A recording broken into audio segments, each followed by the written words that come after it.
Directly blood bank ही ब्लडला receive नाही करू शकत aspirants until unless they have the certain criteria. So तो जो पेशंट आहे त्यांनी जर सगळे क्रायटेरिया जर मॅच करत असतील, सगळे क्रायटेरिया जर फॉलो करत असेल, तरच हे ब्लड हे ऍक्सेप्ट केलं जातं ब्लड बँक पासून. म्हणून म्हणता की डोनर सिलेक्ट करण्यासाठी तुमच्याकडे एक प्रॉपर क्रायटेरिया असायला पाहिजे. आता हा कोणता क्रायटेरिया असायला पाहिजे पहा students. So pre donation counselling असायला पाहिजे. म्हणजे काय की जो तुमचा पर्सन आहे, जो डोनर आलेला आहे, त्याची काउन्सिलिंग झाली पाहिजे ट्रेनड स्टाफच्या हाताने. Should be made available maintaining the privacy and the confidentiality. Confidentiality म्हणजे काय की जे काही बद्दल ज्या गोष्टीबद्दल स्टाफ हा त्या पर्सनला सांगतोय, तर हे सगळं त्याच्या इंडिव्हिज्युअली सांगितलं पाहिजे, प्रायव्हसी मध्ये सांगितलं पाहिजे. आणि जी इन्फॉर्मेशन त्याला देतोय रिगार्डिंग टू द एनिथिंग ही कॉन्फिडेन्शियल असायला पाहिजे. हे कोण देते माहिती सांगा? तर ही माहिती देत आहेत सो या ठिकाणी जो ब्लड बँकचा स्टाफ आहे तो देत आहे. मेडिकल ऑफिसर तिथे असायला पाहिजे, एमबीबीएस डॉक्टर असायला पाहिजे, जो की त्या पर्सनचं हेल्थ चेकअप करेल. अलग लक्षात. सो तिथं गेल्यानंतर त्याचं ब्लड प्रेशर पाहिल, तिथं गेल्यानंतर त्याचं पल्स पाहिल, तिथं गेल्यानंतर बॉडीचं टेम्परेचर पाहिल, तिथं गेल्यानंतर अजून काही गोष्टी तो पाहिल. आणि या बेसिसवरती काय होईल सांगा एक्सपिरियन्स. सो या बेसिसवरती या ठिकाणी एमबीबीएस डॉक्टर हा त्याचं पूर्ण हेल्थ चेकअप करेल. की medical officer with the MBBS qualification should be responsible for reviewing the donor's health. म्हणजे यांना डबल बघायचे आहे की डोनरची हेल्थ कंडिशन काय आहे. And performing the physical examination of the donor. आणि त्याचं फिजिकल एक्झामिनेशन करणं या एमबीबीएस डॉक्टरचं काम आहे. So consent should be obtain in the writing form the donor. मग आता जे काही गोष्टी असतील, जे प्रिकॉशन्स म्हणून असतील, तर त्याची अंडरटेकिंग तुम्हाला डोनर पासून घ्यायची पेरेंट्स. आणि ही रायटिंग फॉर्म मध्ये घ्यायचे. Explaining the procedure. तुम्हाला काय करायचंय की एमबीबीएस डॉक्टरला या गोष्टी सांगायच्या डोनरला, आणि डोनरने ह्या सगळ्या गोष्टी समजून घ्यायच्या. So procedure, potential adverse effect किंवा adverse reaction as well as the test carried out. या ब्लड वरती कोणत्या टेस्ट घेतल्या जाणार आहेत. सो ह्या सगळ्या गोष्टी कुणाला एक्सप्लेन करायच्या, तर या सगळ्या गोष्टी डोनरला एक्सप्लेन करायच्या. आणि एकदा तुम्ही ह्या सगळ्या गोष्टी डोनरला एक्सप्लेन केल्यानंतर डोनर हा तुम्हाला रायटिंग मध्ये देणार की yes I don't have any issue, then you can proceed. तर त्यानंतर हे ब्लड डोनेशन चालू होणार. मग एस्पिरंट्स याचे काही बेसिक क्रायटेरियाज आहेत. आणि हे क्रायटेरियाजला किती स्टार द्याल तुम्ही माहितीये? या क्रायटेरिया तुम्ही आपल्याकडे तेवढे स्टार कमी पडतील, तेवढे स्टार तुम्हाला ह्या क्रायटेरियाजला द्यायचं आहे. याच्यामध्ये जो पहिला क्रायटेरिया आहे एस्पिरंट्स, तो आहे general criteria. So no person shall donate the blood. असा एकही पर्सन ब्लड डोनेट नाही करणार आहे. सो कुठलीही ब्लड बँक ते ब्लड ड्रॉ करणार नाहीये, म्हणजे घेणार नाहीये. So from the person more than once in 3 months. 3 महिन्यामध्ये. अलग लक्षात. 3 महिन्यामध्ये सो एकच वेळा ब्लड घेतलं जाईल, 2 वेळा नाही. लक्षात ठेवा. आपल्याकडे याच्यामध्ये अजून थोडं स्पेसिफिक जर सांगायला गेलं तर मेल साठी हा 3 monthsचा टायमिंग असतो आणि फिमेल साठी हा टायमिंग 4 महिन्याचा असतो. पण यापर्यंत मी इथं का दिलं नाही माहितीये? कारण जेवढे रेफरन्सेस सांगताय ते सगळे रेफरन्सेस 3 महिन्यांचं बोलताय. त्याच्यामुळे आन्सर आलं 3, तर तुम्हाला डायरेक्टली 3 वरती क्लिक करायचंय. सो 3 महिन्याच्या मध्ये एकच वेळा तुम्हाला ब्लड हे डोनेट करता येतं. त्यानंतर पहा, so the donor shall not be the inmates of the jail. हा एकतर जेलमध्ये नसायला पाहिजे, person having the multiple sex partners, आणि ड्रग ऍडिक्ट नसायला पाहिजे. हे जनरल काही गोष्टी आहेत ज्याचं आपण ब्लड नाही घेणार आहोत. त्यानंतर पहा पेरेंट्स, सेकंड कंडिशन आहे physical examination. So physical examination म्हणजे काय? Medical officer should certify the donor is physically fit. Certification करायचं एमबीबीएस डॉक्टर कडून की हा पर्सन फिजिकली फिट आहे. याचं बाकीचे सगळे क्रायटेरिया हे प्रॉपर आहेत, त्यामुळे हा फिजिकली फिट आहे. याचा पल्स रेट बघा, याचा बीपी बघा, याचं टेम्परेचर बघा. सो याच्या बॉडीमध्ये असणार सो आपण म्हणू शकतो ब्रिदिंगचा रेट बघा.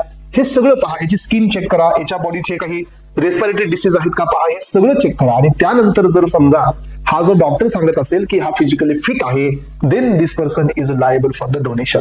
यानंतर पहा डोनरचं एज. हा very very very important parents, की डोनरचं जे एज असेल पेरेंट्स ते कोणत्यापासून कोणत्यापर्यंत आपण ब्लड हे डोनेट करू शकतो. 18 years टू 65 years पर्यंत आपण ब्लड हे डोनेट करू शकतो. आणि मी तुम्हाला सांगितल्याप्रमाणे हे सगळं स्टँडर्ड आहे. याच्यामध्ये एक मात्र तुम्हाला चेंज पाहायला मिळणार नाही. आणि जर वाटत असेल तर तुम्हाला मी आधी सांगितलंय. त्यानंतर पहा पेरेंट्स, डोनरचं वेट किती असायला पाहिजे माहिती आहे तुम्हाला? सो एस्पिरंट्स हे लक्षात ठेवा, डोनरचं वेट हे बऱ्याच बुक्स मध्ये 45 देण्यात आलेलं आहे.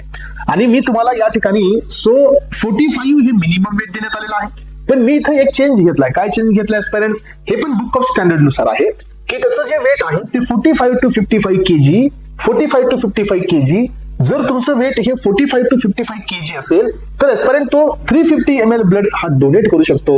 आणि ज्याचं वेट हे समजा अबाव आहे सो 45 kg तर तो 450 ml ब्लड डोनेट करू शकतो. सो ज्याचं वेट हे 45 to 55 kg आहे तर तो 350 ml ब्लड डोनेट करू शकतो. आणि ज्याचं वेट हे मोर दॅन 55 kg आहे तर तो 450 ml ब्लड कलेक्ट करू शकतो. तर ऍस्पिरंट्स हे डिपेंड कशावरती आहे? हे वेगळ्या वेगळ्या कंट्रीज वरती डिपेंड आहे. हे एका गोष्टीवरती डिपेंड नाही आहे. बघा आता फॉर एक्झाम्पल इंडियन कंट्रीमध्ये सो इंडियामध्ये जे ब्लड बॅगचे कलेक्शन असतात एक्सपिरियन्स हे ब्लड बॅगचा व्हॉल्यूमच असतो 350 ml. याचा अर्थ काय की तुम्ही 55 अबाव असाल किंवा तुम्ही 45 अबाव असाल तुम्हाला डोनेशन किती करता येणार आहे? 350 ml ओनली. आलं लक्षात? याचा अर्थ की जर तुमचं वेट हे 45 kg च्या पुढे असेल तर तुम्ही 350 ml ब्लड डोनेट करू शकता. जर एक्सेप्शन मध्ये जर असा काही क्वेश्चन आला की 55 kg च्या अबाव असेल तर तुम्ही 450 ml ब्लड हे डोनेट करू शकता. चला ट्रान्सपरन्स मग आता आपल्याला लक्षात ठेवायचं आहे की तुमचं जे ब्लड प्रेशर आहे हे या ठिकाणी नॉर्मल ब्लड प्रेशर किती असतं सांगा? नॉर्मल ब्लड प्रेशर तुम्हाला माहिती आहे 120/80 mmHg असतं. What is the systolic blood pressure? Systolic blood pressure म्हणजे काय? ज्या वेळेला वेंट्रिकल्स हे कॉन्ट्रॅक्शनच्या अंडरमध्ये असतात त्यावेळेला जे ब्लड वेसल्स वरती जो प्रेशर असतं that is called as a systolic blood pressure. याचा अर्थ काय पेरेंट्स? याची क्लिअर डेफिनेशन समजून घ्या. So whenever the heart is under the forceful contraction at the time of the ventricular contraction the pressure exerted on the wall of the arteries is called as a systolic blood pressure. आणि ज्या वेळेला heart हे relaxation मध्ये असते parents त्यावेळेला जी blood vessel वरती pressure exert करतं that is called as a diastolic blood pressure. याचा अर्थ काय? डायस्टॉलिक ब्लड प्रेशर हे किती असतं? डायस्टॉलिक ब्लड प्रेशर हे 80 mmHg असतं तर सिस्टॉलिक ब्लड प्रेशर हे 120 mmHg असतं. मग आपण याचा फॉर्म्युला जर दिला तर तो किती आहे? 120/80 mmHg. mmHg म्हणजे mm मर्क्युरी असतं. मग ऍस्पिरंट तुम्ही मला सांगा की इथं येणे देताना ते का क्रायटेरिया दिला नाही बरे as per the standard? Y they have given the systolic blood pressure in between 100 to 160? Y they have given the diastolic blood pressure in between the 60 to 90? असं का केलं? याचं कारण आहे पेरेंट्स जर आता त्यांनी हा क्रायटेरिया ठेवला की 120/80 mmHg मला पाहिजे तर जवळजवळ 100 out of 10 पण लोक असं सापडणार नाही. 10 डोनर असे सापडणार नाही ज्यांचं ब्लड प्रेशर हे नॉर्मल आहे. सो आताच्या सध्याच्या रुटीन लाईफमुळे आताच्या सध्याच्या स्ट्रेसफुल कंडिशनमुळे आताच्या सध्याच्या स्ट्रेसफुल तुमच्या ऍक्टिव्हिटीजमुळे कुणाचंच ब्लड प्रेशर हे नॉर्मल राहिलेलं नाही. याचा अर्थ काय की ब्लड प्रेशर तुम्ही जर समजा एखाद्याचं 160 आहे तर याला आपण एक्स्ट्रीम हायपरटेन्शन नाही म्हणणार. So this is called as a border line hypertension. So याच्यामुळे की या गव्हर्नमेंटने काय केलं पहा हा क्रायटेरिया थोडासा एक्सटेंड केला की 100 म्हणजे 120 पेक्षा थोडं कमी असेल तरी चालेल आणि 120 पेक्षा 160 असेल तरी चालेल. म्हणजे काय?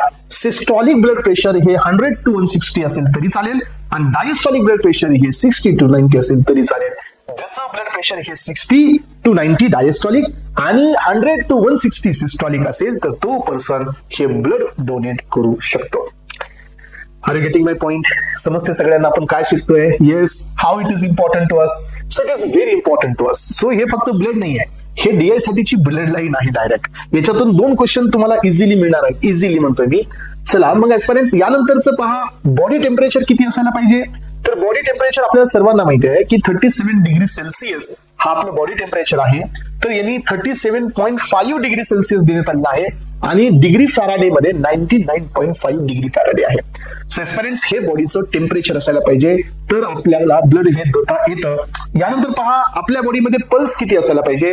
तर pulse it should be in between 60 or 100 beats per minute हे आपला पल्स रेट असायला पाहिजे आणि तो रेग्युलर असायला पाहिजे. चला तर ऍस्पिरंट्स ब्लड डोनेट करत असताना त्या पर्सनचा हिमोग्लोबिन कंटेंट किती असायला पाहिजे? हा तुम्हाला माहिती आहे का सगळ्यांना की हिमोग्लोबिन हा सगळ्यात मेन का असतो? कारण हिमोग्लोबिन हा एकच तर पिगमेंट आहे जो ऑक्सिजनला कॅरी करतो. जर समजा एखाद्या पर्सन मध्ये ऑलरेडी हिमोग्लोबिन काउंट हा लो आहे, already he suffering from the yes anaemia आणि त्या केसमध्ये तुम्ही वापस काय करताय त्याच्याकडून ब्लड डोनेट करून घेताय parents, then that person will be suffer from the severe हायपॉक्सिया. त्याच्या बॉडीमध्ये ऑक्सिजनचा डायरेक्ट काय होईल माहितीये? सो डायरेक्ट सप्लाय हा कमी होईल आणि त्या केसमध्ये त्याची डेथ ही होऊ शकते, त्याला ट्रोमा होऊ शकतो. सो त्याच्या बॉडीमध्ये डायरेक्टली काय होऊ शकते सांगा की ज्या केसमध्ये तो डायरेक्ट म्हणजे जसं की सेंट्रल नर्वस सिस्टमला ऑक्सिजनचा सप्लाय कमी होऊ शकतो. म्हणून तुम्हाला या ठिकाणी हिमोग्लोबिनचा कंटेंट डिटरमाइन करायचा. तुम्ही पाहिलं असेल ब्लड डोनेट करायला गेल्यानंतर आपल्याकडून तर एवढे क्रायटेरिया असताना नाही पाहिले. सो पण असे पाहायला पाहिजेत. हे सगळ्या स्टँडर्ड प्रोसिजर्स आहेत ऍस्पिरंट्स ज्याच्यामध्ये haemoglobin content should not be less than 12.5 gram per decilitre. आलं लक्षात? सो 12.5 ग्राम पर डेसिलिटरच्या जर खाली एचबी असेल तर त्या पर्सनला ब्लड डोनेट करता येत नाही. यानंतर पहा, जर तुम्हाला हिमोग्लोबिन नाही पाहता आला तर तुम्हाला पॅक्ड सेल व्हॉल्यूम पाहायचा आहे. So that is the haematocrit volume, so जो की आरबीसीचा असतो आणि it should not be less than 36%. याचा अर्थ काय पेरेंट्स, की ज्या वेळेला तुम्ही होल ब्लड घेता त्याच्यामध्ये आरबीसीची सिबलिंग जी असते that is called as a packed cell volume. मग हा पॅक्ड सेल व्हॉल्यूम किती पाहिजे, 36% कमीत कमी असायला पाहिजे. कारण जेवढा आरबीसी आपल्याकडे आहे पेरेंट्स, याच्यावरून आपण कशाचा अंदाज लावतो माहिती आहे, याच्यावरून आपण अंदाज लावतो की याच्यामध्ये एचबी किती आहे, हिमोग्लोबिन किती आहे. याच्यामुळे तुम्ही पॅक्ड सेल व्हॉल्यूम पण या ठिकाणी पाहू शकता. मग आता तुम्हाला एचबी डिटर्मिनेशन करण्यासाठीच्या काही टेक्निक्स आहेत. सो कॉपर सल्फेट सोल्युशन आहे ज्याची स्पेसिफिक ग्रॅव्हिटी ही 1.053 असते. सो कॅपिलरी ट्यूब आहे, याला पाश्चर पाइपेट्स असं म्हणतो. आणि साहिल्स हिमोग्लोबिनोमीटर किंवा कलोरीमीटर आहेत पेरेंट्स. या 3 टेक्निकनी आपण हिमोग्लोबिनचा कंटेंट हा डिटरमाइन करू शकतो. हिमोग्लोबिनचा नॉर्मल व्हॉल्यूम आहे 12.5 ग्राम पर डेसिलिटर. चला तर पेरेंट्स पुढे येतो आता नेक्स्ट पॉइंट कडे, डोनरची स्किन कशी असायला पाहिजे. येस, तर पेरेंट्स हे पहा की the donor shall be free from any skin disease at the site of the phlebotomy. So जिथं तुम्हाला ब्लड डोनेट करायचे ज्या साईट पासून, लक्षात ठेवा तिथं कुठल्याही प्रकारचं स्किन इन्फेक्शन नाही पाहिजे, कुठल्याही प्रकारचा स्किन डिसीज असायला नाही पाहिजे. The skin at the venipuncture site should be free from the skin lesion. So जिथं आपण वेन पंक्चर करणार आहोत, जिथून ब्लड एक्स्ट्रॅक्ट करणार आहोत, तिथं कुठल्याही प्रकारचं लेजन नसायला पाहिजे, सुजन नसायला पाहिजे, कुठल्याही प्रकारचे स्केर्स म्हणजे काय, जिथं रॅशेस वगैरे नसायला पाहिजे, जे इंडिकेटिव्ह आहे ऍडिक्शन टू द. सो आता हे कधी होऊ शकतं, तुम्हाला माहिती आहे की जसं की आता आपण सो आपल्या बॉडीमध्ये जो पर्सन हा इन्सुलिन घेत असतो, तुम्ही पाहू शकता इन्सुलिन घेणाऱ्या पर्सन मध्ये तुम्हाला त्याच्या थाई साईडला कम्प्लीट तुम्हाला काय पाहायला मिळतील, डॉट डॉट डॉट डॉट्स पाहायला मिळतील एस्पायरन्स. कारण का, every day he need to take insulin by injection. So दररोज एक होल होणार आहे बॉडीला, तर काय होईल की ही साईड पूर्ण ब्लॉक होईल, या साईडला पूर्ण तुम्हाला ते होल्स पाहायला मिळतील. तसंच एस्पिरंट्स जे पर्सन हे इंजेक्शनल रूटनी नार्कोटिक ड्रग्स अँड सायकोट्रॉपिक सबस्टन्सेस घेत आहेत, सो त्यांनी जर समजा त्यांच्या बॉडीच्या वेगवेगळ्या पार्ट्स मधून जर समजा त्यांनी ते सबस्टन्सेस बॉडीमध्ये इन्सर्ट केलेले असतील, तसं जरी तुम्हाला इथं कुठं जाणवत असेल तर त्या पर्सनचं ही ब्लड हे घेतलं जात नाही. सो एस्पिरंट्स, सो ज्या पर्सनच्या स्किनला कुठलाही डिसीज नाहीये, कोणत्याही प्रकारचे स्केअर्स नाहीयेत, कोणत्याही प्रकारचे ऍडिक्शनचे सिम्बॉल्स नाहीयेत, लक्षात ठेवा. Addiction to the narcotics or the infection as well as marks of repeated vein puncture. याचा अर्थ काय की या ऍडिक्शन मुळे दररोज काय झालेली आहे, ब्लड वेसल ही पंक्चर करून हे सगळं सो जे काय आहे हे बॉडीमध्ये ऍड करण्यात आलं असेल तर त्याचं आपल्याला ब्लड डोनेशन करायचं नाहीये. यानंतर पहा पेरेंट्स, डोनरची हेल्थ बघायची, he shall be in the good health, mentally alert आणि फिजिकली फिट असायला पाहिजे. So donor shall be free from the acute respiratory and cardiovascular system disease. Respiratory disease नसायला पाहिजे आणि कुठल्याही प्रकारचे कार्डिओव्हॅस्क्युलर सिस्टमचे डिसीज पण त्याला नसायला पाहिजे. कुणाला नसायला पाहिजे, डोनरला. यानंतर पाहायचं, donor shall be free from any disease transmissible by the blood transmission. तुम्हालाही माहिती आहे की आपण एखादा डिसीज पाहत असताना काय पाहतो सांगा, आपल्याकडे 2 प्रकारचे डिसीज असतात. एक असतो कम्युनिकेबल डिसीज आणि सेकंड असतो नॉन कम्युनिकेबल डिसीज. तुम्ही पाहिलं असेल कोविड-19 मध्ये आपण हे कायम कॉलर ट्यून ऐकत होतो, 3 गज की दूरी हे जरुरी, आपण हे ऐकत होतो. सो 3 गज तुम्ही दूरी ठेवा आणि हे आपल्यासाठी खूप गरजेचे आहे असं सांगितलं जात होतं. बिकॉज कोविड-19 हा जो एक या ठिकाणी पॅन्डेमिक सिच्युएशन होता, तो त्याच्यामध्ये जो तो पॉझिटिव्ह एजंट होता कम्प्लिटली हा कम्युनिकेबल होता. सो तसंच आपण HIV केसमध्ये पाहतो का, नाही पाहत. HIV केसेसमध्ये असं लिहिलं जातं का, 3 गज की दूरी हे जरुरी. कारण का, HIV असेल, कॅन्सर असेल तर हे कसे असतात, तर हे नॉन कम्युनिकेबल डिसीजेस असतात. मग आता नॉन कम्युनिकेबल याचा अर्थ काय असतात, ज्यांना डायरेक्ट कॉन्टॅक्टने ते कम्युनिकेट होत नाहीत. मग आता फॉर एक्झाम्पल तुम्ही इथं पाहू शकता की एखाद्या पर्सनला HIV आहे, मग त्या इन्फेक्टेड पर्सनचा HIV हा दुसऱ्या पर्सन मध्ये ट्रान्सफर होण्याचे चान्सेस काय. तर एस्पिरंट्स आपण हे ऐकतो की टॉवेल असेल, त्याचे क्लॉथ्स असतील, सोप असेल, एक्सेट्रा एक्सेट्रा असेल, सलाइव्हा असेल, तर एस्पिरंट्स याच्यामधून मेजर चान्सेस नसतात ह्या डिसीजला ट्रान्सफर होण्याचे. पण सगळ्यात मेजर चान्सेस असतात फॉर एक्झाम्पल की if any HIV positive patient having some bleeding आणि त्याच्या ब्लिडिंग मधून एखादी हाऊस फ्लाय ही तिथं बसते आणि तीच हाऊस फ्लाय आपल्या एखाद्या नॉर्मल पर्सनच्या उंडवरती येऊन बसते, तर डेफिनेटली काय होतं, सो हा HIV ट्रान्सफर होतं. तुम्ही इथं पाहू शकता डॉक्टरकडे गेल्यानंतर एखादी जर तुम्हाला इंजुरी असेल, एखादं इश्चेमिया असेल, एखादा जर प्रॉब्लेम असेल, लक्षात ठेवा सो तर त्यातच आहे थोडंसं थांबा, पुढे सगळे क्रायटेरिया दिलेत मी, जस्ट वेट. सो मग काय होतं की डॉक्टर हे आपल्याला काय सजेस्ट देतो की जर तुमच्याकडे उंड असेल, एखादं दुःख झालं असेल पायाला किंवा कुठेही, तर तुम्ही त्याला काय करा, सर्जिकल ड्रेसिंग करा. याचा अर्थ काय की जर फ्रॅक्शन ऑफ मिली सेकंड मध्ये जर एखादी हाऊस फ्लाय सो एका इन्फेक्टेड पर्सनचं जर ब्लड हे कंटामिनेट करत असेल आपल्या ब्लड सोबत आणि जर ते व्हायरस एकदा आपल्या ब्लड मध्ये एंटर केलं पेरेंट्स, तर कोणत्याही प्रोसेसने आपण त्याला रिमूव्ह करू शकत नाही.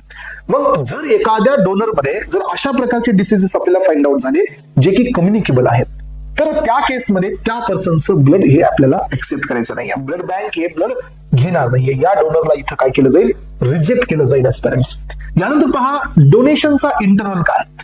तर इथं वरती बी एकदा हा पॉईंट आला होता, इथं वापस एकदा पॉईंट आलाय आणि पेरेंट्स याच्यामध्ये मी जास्तच डीप मध्ये दिले तुम्हाला की डोनेशन इंटरव्हल कसा डिसाइड केला जातो. पहा, interval between the two blood donation should at least the 12 weeks, एकतर हा 12 आठवड्याचा असायला पाहिजे पेरेंट्स. कारण तुम्हाला सगळ्यांना माहिती आहे सिंगल मंथ मध्ये किती वीक्स येतात, 4, तर 4 into 3 हे 12 आठवड्याचा टायमिंग आहे किंवा 3 मंथ्स आहे.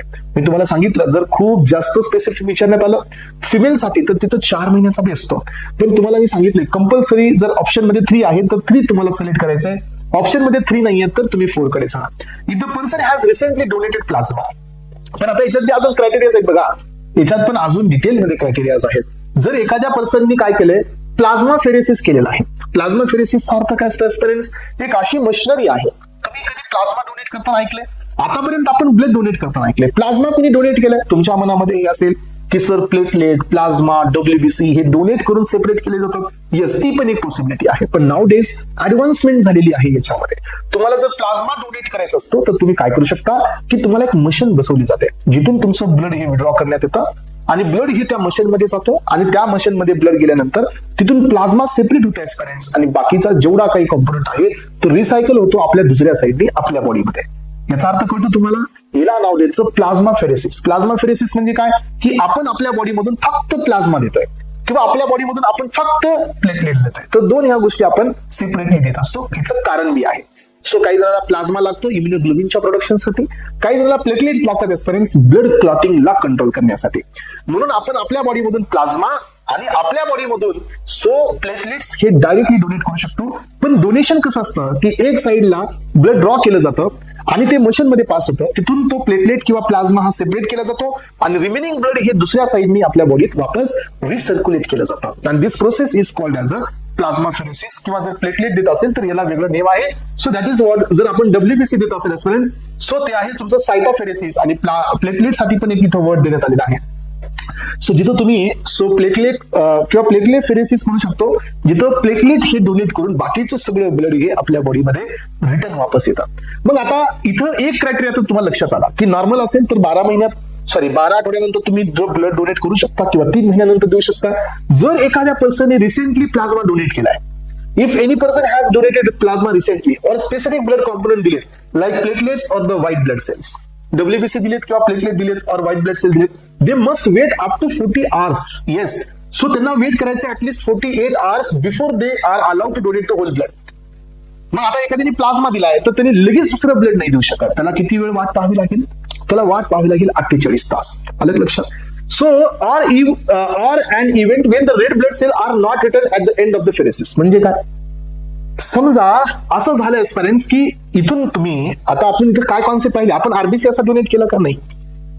आपण हे अजून केलं की आपण प्लाझ्मा फेरेसिस केला, प्लाझ्मा दिला आणि रिटर्न म्हणून कोण आला आपल्याला वापस, WBC आले आणि RBC बी आले. तुम्हाला मी सांगतो पेरेंट्स की RBC जर वापस आपल्या बॉडीमध्ये त्याच व्हॉल्यूमने आले तर मग काही अडचण नाही, तुम्ही 48 तासात ब्लड देऊन टाका. पण जर समजा रिटर्नच्या व्हॉल्यूम मध्ये RBC व्हॉल्यूम अटेंडन्स नाही झाला तर, आणि हा कधी होऊ शकतो, येस हे असं होण्याचं चान्स कधी आहे. So when the donor gives the whole blood, they lose a significantly amount of the red blood cells. Hence, the body needs about 90 days to fully replenish the red blood cells of the mass. याचा अर्थ काय की जर समजा आपण एखादं plasma दिलाय, hole blood दिलाय आणि प्लेटलेट्स दिलेत समजा, आणि RBCचा जर हे पहा, आपण पहिल्यांदा काय सांगितलं की तुम्ही या ठिकाणी प्लाझ्मा द्या, तुम्ही प्लेटलेट्स द्या किंवा तुम्ही RBC द्या, WBC द्या, तुम्ही लगेच किती तासात ब्लड देऊ शकता, 48 आवर्स नंतर ब्लड देऊ शकता. पण जर समजा RBCचा काउंट हा अटेंड नाही झाला, वापस रिटर्न होऊन RBC अटेंड नाही झाले किंवा तुम्ही सगळेच ब्लड दिले आलं लक्षात? हे वरचाच क्रायटेरिया, सगळं ब्लड दिलं तर वरचा क्रायटेरिया आला. तर तुम्हाला किती दिवस थांबायचे? So you have to wait up to 90 days. 90 दिवस थांबायचे, म्हणजे परत एकदा 3 महिने थांबायचे फ्रेंड्स. सो इन अफेरेसिस, म्हणजे जर आपण अफेरेसिस म्हणजे काय की ब्लड आपण काहीतरी सेपरेट करून ब्लड वापस येईल आपल्या बॉडीमध्ये. सो प्लाझ्मा फेरेसिस म्हणजे काय होतं की प्लाझ्मा काढून घेतलाय, बाकी सगळं वापस येईल. जर त्या केसमध्ये ब्लड हे ड्रॉ करण्यात आलं, components are separated, the rest return to the donor, sometimes due to machine malfunctions. कधी कधी मशीन चुकीचं काम करेल, वेन टिश्यूज खराब होतील, किंवा रेड ब्लड सेल्स रिटर्न जर नाही आले तर. अलग लक्षात, रेड ब्लड सेल्स रिटर्न नाही आले तर such cases it is treated like a whole blood donate. अशा केसमध्ये तुम्ही असंच समजून घ्या की आपण सगळं ब्लड डोनेट केलंय आणि 90 दिवस पुन्हा थांबा. क्रायटेरिया नंबर 1, चला एकदा रिपीट करा. क्रायटेरिया नंबर 1 की पहिल्यांदा ब्लड दिलं 90 दिवस थांबा, नो ऑप्शन. क्रायटेरिया नंबर 2 की तुम्ही ब्लड सगळं नाही दिला, तुम्ही एकतर प्लाझ्मा दिला, नाहीतर मग प्लेटलेट्स दिले, नाहीतर मग WBC दिले. आणि असं केल्यानंतर जर तुमचा RBC काउंट नॉर्मल आहे तर तुम्ही 48 तास थांबा. Yes, are you getting my point?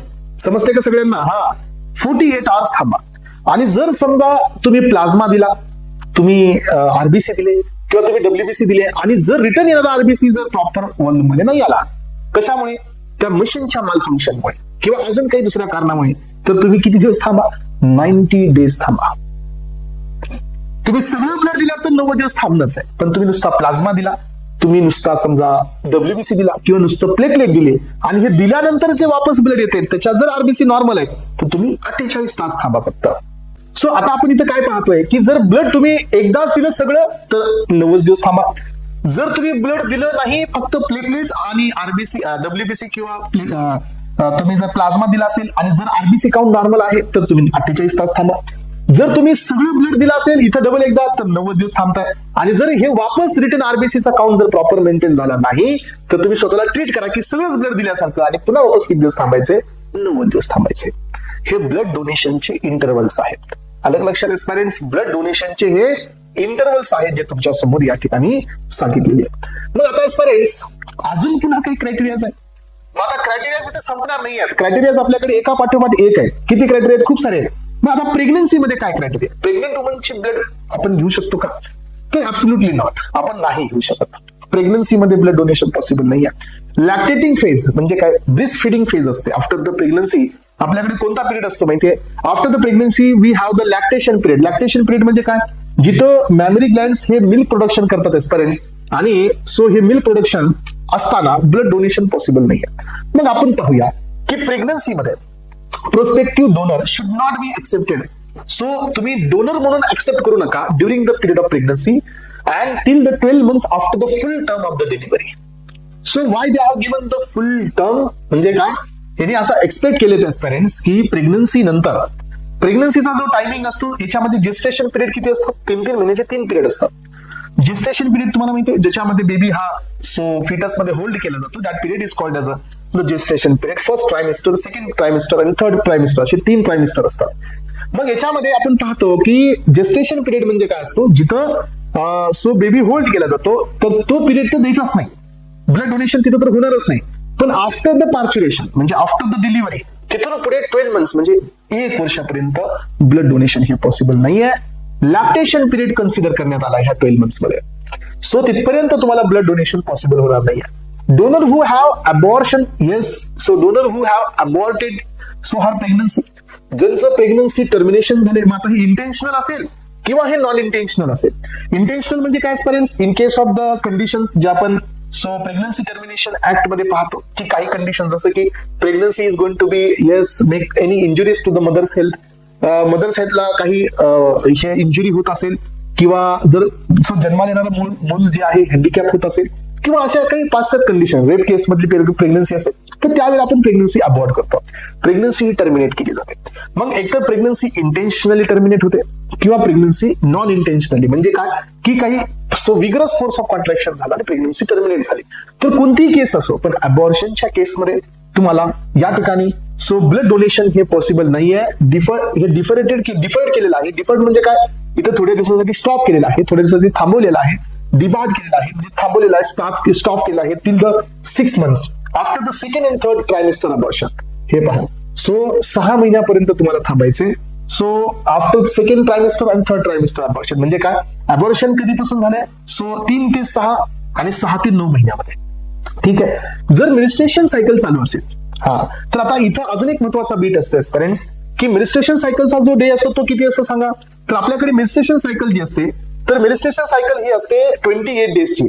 Yes. So 28 डेजची cycle असते पेरेंट्स, ज्याच्यामध्ये आपण पहिल्यांदा सो काय पाहतोय पेरेंट्स? पहिल्यांदा पाहत असतो एक पिरियड जिथं मेन्स्ट्रुएशन होतं 1 to 4 डेजचा. त्यानंतर तिथं फोलिक्युलोजेनेसिस होतं 4 to 13 डेज पर्यंत. प्रीमॉडियल फोलिकलचं प्रायमरीचं सेकंडरीचं ग्राफिन फोलिकल तयार होतं. आणि 14th डेला ओव्ह्युलेशन होतं. म्हणजे काय, तो जो ग्राफिन फोलिकल असतो हा मॅच्युअर फोलिकल मध्ये काय होतं, रप्चर होतो. आणि रप्चर झाल्यानंतर सेकंडरी वूसाइट तयार होतं आणि ही will enter in the region of ampulla. हे अँपुला मध्ये जातं कशासाठी? फर्टिलायझेशनसाठी. तिथून पुढे ते किती दिवस थांबतं? 14 दिवस, म्हणजे 14 दिवस तिथं थांबतं. आणि ह्या 28 दिवसाचा पिरियड असतो त्याला आपण म्हणतो मेन्स्ट्रुएशन सायकल. टोटल ही एक मेन्स्ट्रुएशन सायकल असते. पण याच्यामध्ये मेन्स्ट्रुएशन फेज किती दिवसाची असते? 4. याला आपण ब्लिडिंग फेज बी म्हणतो. राईट. मग या केसमध्ये तुम्हाला लक्षात ठेवायचं की मेन्स्ट्रुएशन सायकलच्या आधी, मेन्स्ट्रुएशन सायकल चालू आणि मेन्स्ट्रुएशन सायकलच्या नंतर कुठल्याही प्रकारचं लिमिटेशन नाही आहे. जर मेन्स्ट्रुएशन सायकलचा आणि इथं डिफर्ड होण्याचा कोणताही रिलेशन नाही आहे. अलग लक्षात. याचा अर्थ काय? मेन्स्ट्रुएशन सायकलमुळे सो ब्लड डोनेशन होती, कोणताही इम्पॅक्ट होत नाही. चला, यानंतर पहा पुढे आहे वॅक्सिनेशन. वॅक्सिनेशनमुळे ब्लड डोनेशन चेंज होऊ शकतं का? येस, डेफिनेटली होऊ शकतं. Vaccination also can affect the frequency of the blood donation.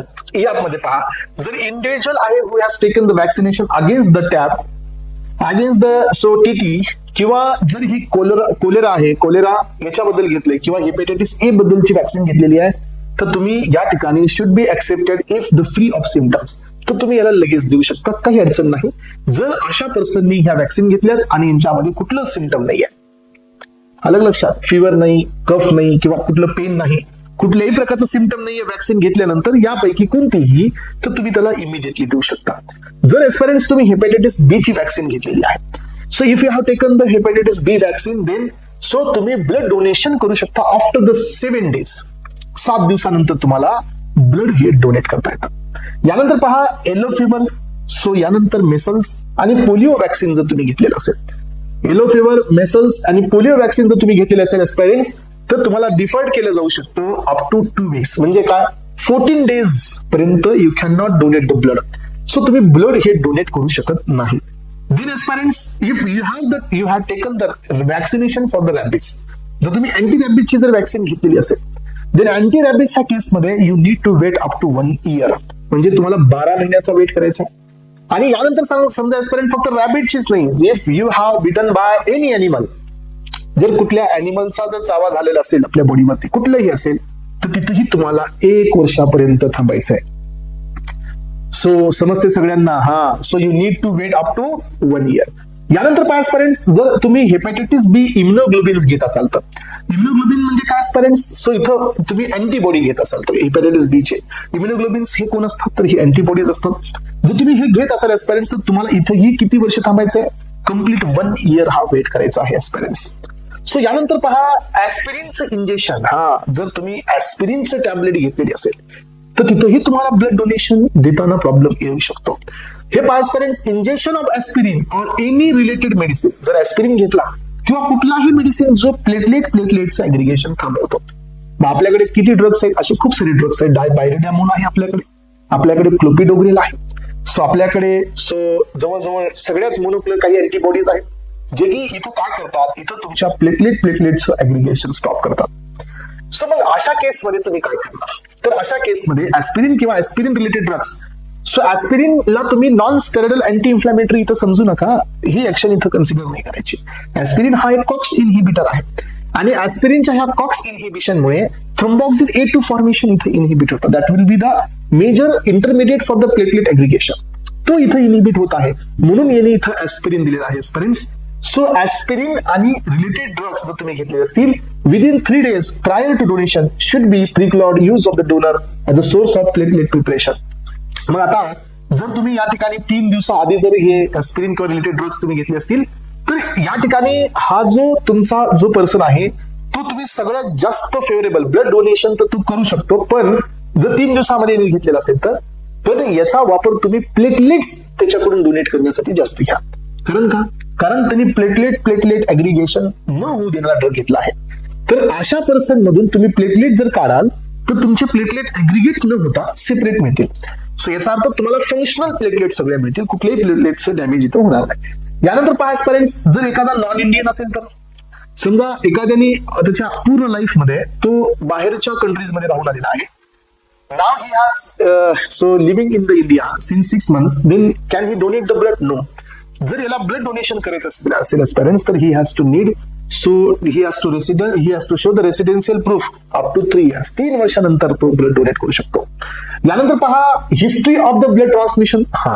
तर आता तुम्ही इथं पाहू शकता ब्लड ट्रान्समिशन म्हणजे काय असतं पेरेंट्स, की आपल्या बॉडीमध्ये ब्लडचं आपण एखादे ब्लडचे प्रोडक्ट रिसिव्ह केले. तुम्हाला माहितीये का, ज्याला ल्युकेमिया असतो बघा, ब्लड कॅन्सरचा, आलं लक्षात, किंवा anything which is related to the blood, आणि आपण त्या केसमध्ये ब्लड रिप्लेस करतोय, ब्लड हे आपण चेंज करताय, येस, किंवा ब्लड प्रोडक्ट आपल्या बॉडीमध्ये ऍड करतोय. तर ह्या कुठल्याही कॉन्सेप्टला आपण काय नाव देतो, ब्लड ट्रान्सफ्युजन. सो ब्लड ट्रान्सफ्युजनच्या केसमध्ये 12 मंथ्स तुम्हाला जर एखाद्याने ब्लड किंवा एखादा ब्लड प्रोडक्ट जर रिसिव्ह केला असेल तर त्याच्यानंतर तो 12 मंथ्स तो डिफेड राहतो, तोपर्यंत तो काय करू शकत नाही, ब्लड डोनेट करू शकत नाही. So some countries or institution it may allow up to 6 months.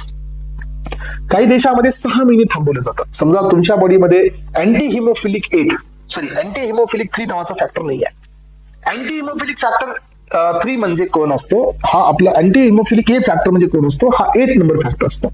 समजा मी तो 8 नंबर फॅक्टर माझ्या बॉडीत ऍड करून घेतलाय, म्हणजे याचा अर्थ मी माझ्या ब्लड मध्ये एक प्रोडक्ट ऍड केलाय, किंवा कुणी ब्लड पूर्ण ट्रान्सफ्युजन केलंय. सो किंवा आधी तुमच्या बॉडीवर ब्लड कुणाचं देण्यात आलेलं आहे, आता तुमच्या बॉडीमध्ये ब्लड देण्यात आलं कुणाचं तरी, आणि आता तुम्ही ब्लड डोनेशनला जाताय, तर तुम्हाला 1 वर्ष ब्लड देता येत नाही. काही कंट्रीजमध्ये 6 महिन्यापर्यंत तुम्ही हे ब्लड डोनेट नाही करू शकत. सो यामध्ये nucleic acid testing, HIV testing, HBC, HBV, HCV हे यूज करण्यासाठी इथं काही एवढा हा महत्वाचा नाहीये. पण हे पहा, 6 महिन्यासाठी तुम्ही हे करू शकता जर donors transfusion was non risky. म्हणजे काय की समजा नॉन रिस्की म्हणजे काय, फॉर एक्झाम्पल एखाद्या पार्च्युरेशनच्या टायमिंगमध्ये फिमेल बॉडी पार्च्युरेट होत असताना किंवा डिलिव्हरी होत असताना तिथं ब्लडची गरज लागली, तिथं ब्लड त्यांना देण्यात आलं. याचा अर्थ ते टाइम कोणता होता, रिस्की टाइम होता.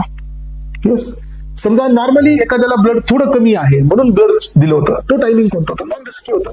मग नॉन रिस्की केसमध्ये तुम्ही 6 महिन्यानंतर ब्लड डोनेट करा. रिस्की केसमध्ये तुम्हाला ब्लड कोणीतरी दिलंय तुमच्या बॉडीमध्ये, तर तुम्ही 1 वर्ष थांबा. Are you getting my point? मग आता यानंतरचा नेक्स्ट क्रायटेरिया आहे सर्जरी. सर्जरी जर होत असेल तर मग किती दिवस तुम्हाला ब्लड डोनेट करता येणार नाही. Donor should be accepted 1 year after the recovery from the major operation. बघा, सो ऑपरेशन नंतर 1 वर्ष नाहीये, ऑपरेशनची रिकव्हरी झाली, सर्व काही ठीक झालंय आफ्टर द ऑपरेशन, त्याच्यानंतर 1 वर्ष नाही. येस, ऑपरेशन झाल्यानंतर 1 वर्ष नाही आहे. बिकॉज तुम्हाला माहिती आहे पेरेंट्स, काही ऑपरेशन रिकव्हरीसाठी 6 मंथचा टायमिंग घेतात, तर काही ऑपरेशन रिकव्हरीसाठी 1 yearचा टायमिंग घेतात.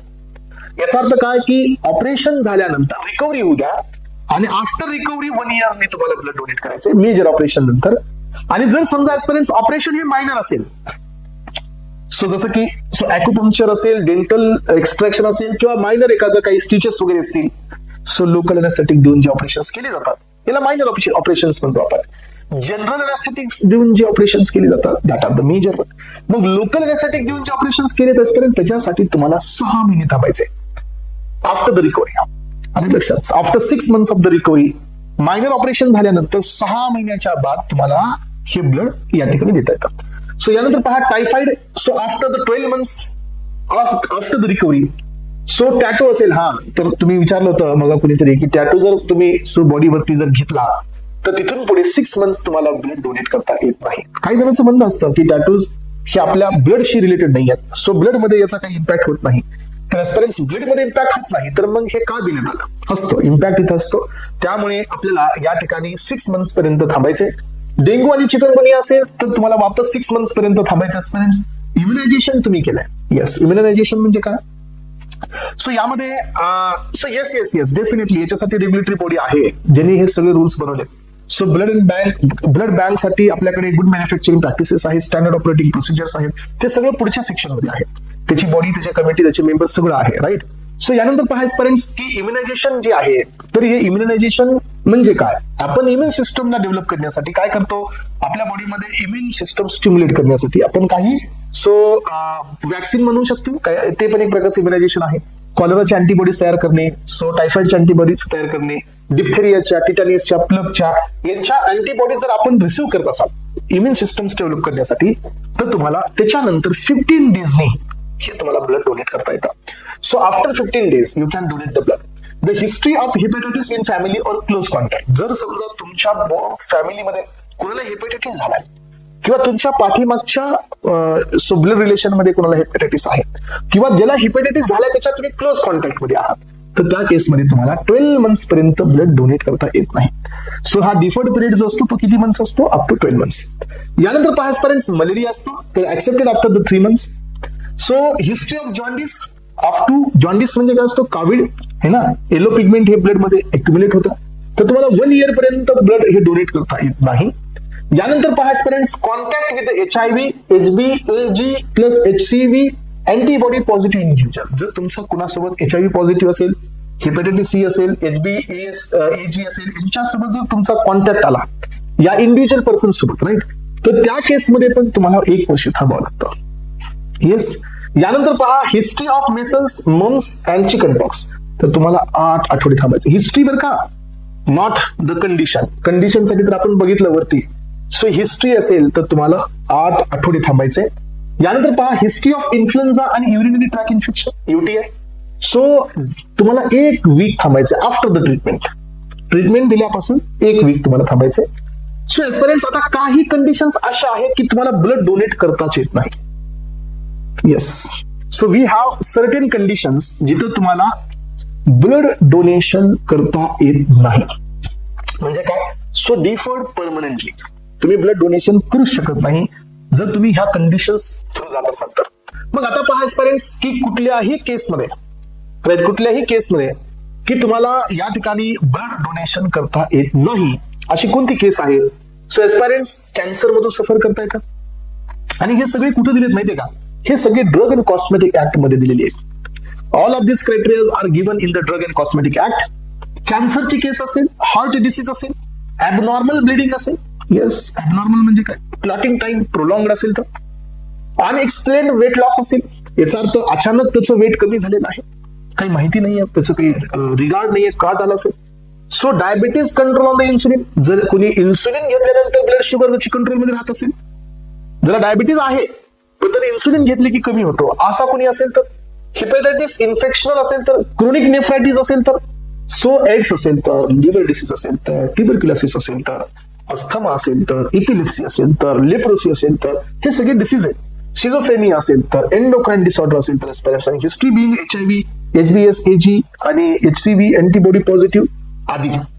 तुम्ही क्लोज कॉन्टॅक्ट मध्ये असाल तर देऊ शकता, पण स्वतः कोणी HIV पॉझिटिव्ह तर नाही देऊ शकत. हेपॅटायटिस C व्हायरस पॉझिटिव्ह तर नाही देऊ शकत. सिझोफ्रेनिया असेल नाही देऊ शकत. एंडोक्राइन डिसऑर्डर असेल नाही देऊ शकत.